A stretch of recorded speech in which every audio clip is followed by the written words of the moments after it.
37% of adults do not have $400 to cover for an emergency. 60% do not have $1,000 to cover for an emergency. So why $2,000? Well, if you haven't seen the video that covers all 10 steps of my household's plan to financial freedom, you can take a look at the video on the right before we get started. But today we're going to start digging into each step in detail, and I'm starting with step 1. Build an emergency fund to $2,000. So if 3 out of 5 people don't even have $1,000 for an emergency expense, it makes $2,000 seem like I'm even more out of touch than Dave Ramsey. Problem is though, life happens. Your car could break down and you need to repair it.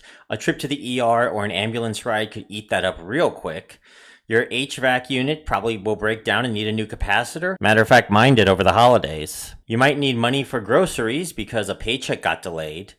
Now, I do know that $1,000 is the standard emergency fund advice starting point, but I've been told this since the 2000s, and back then $1,000 could cover a lot more than it would today. Today, if you need to replace your alternator on your car, that alone is going to blow through the emergency fund and then some. Hell, groceries for a family of 4 is about that much for a month now. So if we go back to 2007 and we put $1,000 down, how much would that be today? Well, that would be $1,631.36 today. But following the pandemic, inflation rose a lot faster, and much faster for necessities than it did for luxuries. So the CPI calculator doesn't really take that into consideration. A lot of the things that people need to function in society these days have at least doubled since the Great Recession. So you're going to need that cushion in order to compensate. And thus why step 1, get a $2,000 emergency fund.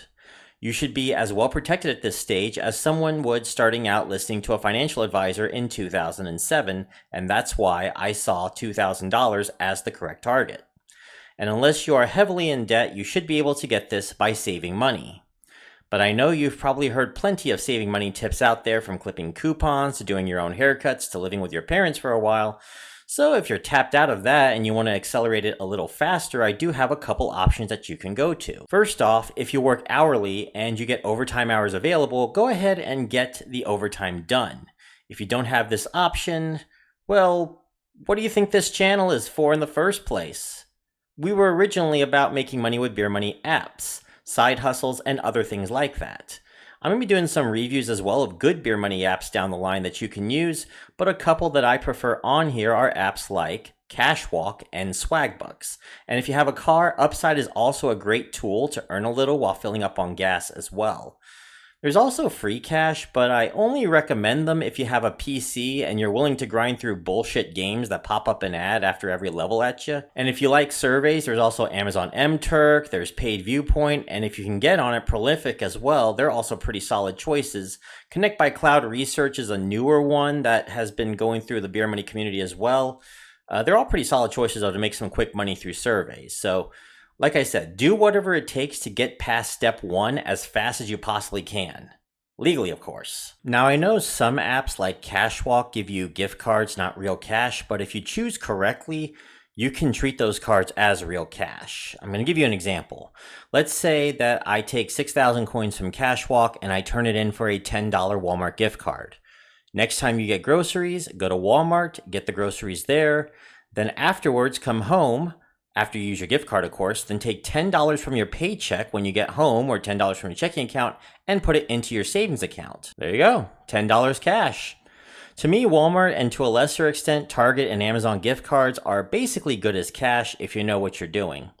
Don't use the gift cards, though, as an excuse to spend extra. And if you are a long-time subscriber, I know that you have noticed that there is one app that I did not mention on here, and that is Atlas Earth. And with all due respect, for something that should only take the average person around 3 to 6 months to complete, unless you're a minigame whiz, you're not going to reap the full benefits of that app.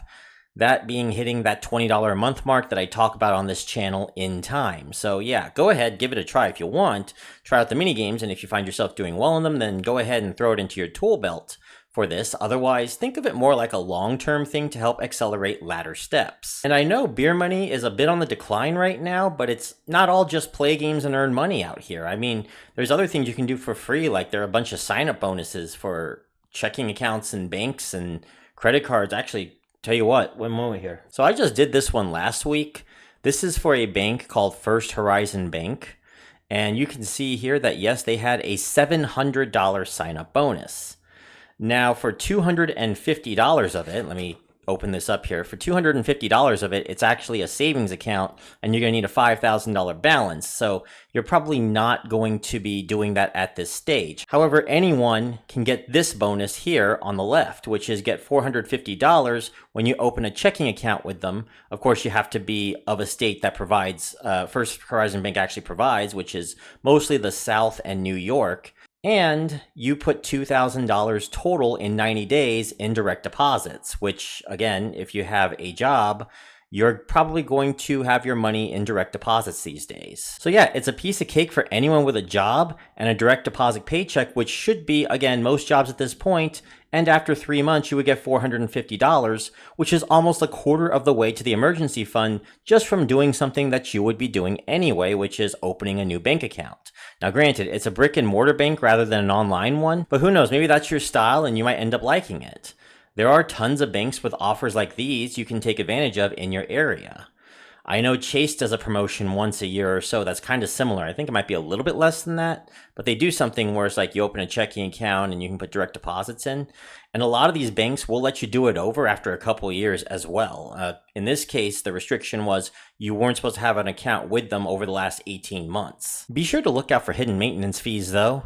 Although many brick and mortar banks like this one are doing free checking accounts with no to low limits on balances, just like online banks as of late. Another good example around here is Fifth Third Bank, and they just have a straight up free checking account. And by the way, big shout out to First Horizon Bank at China Grove, North Carolina. Thank you very much for helping me open my account. Either way, the entire idea is to get $2,000 in emergency funding as soon as you can, so you can weather at least one really bad moment where you're going to need that money and not have to worry about issues like overdraft fees from a bank, which can go up to $35 per transaction, which, by the way, if they ask you if you want overdraft, always say no.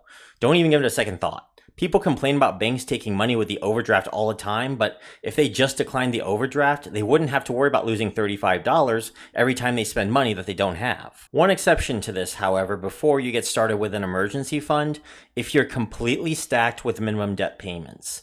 You might want to consider paying off one or two of the smaller debts first so that you have a bit more wiggle room to put your money in the bank to get started.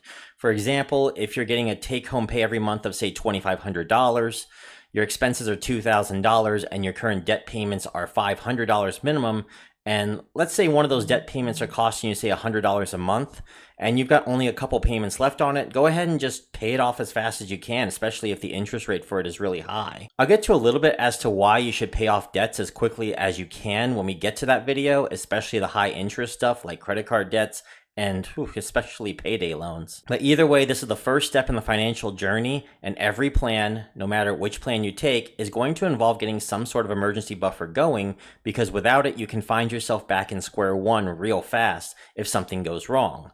Once you get to $2,000, the next video we're going to be discussing will be the 401k. So the end of the first step is $2,000. Cross it as fast as you can. Don't touch it unless you absolutely have to, and don't feel bad about how you got there.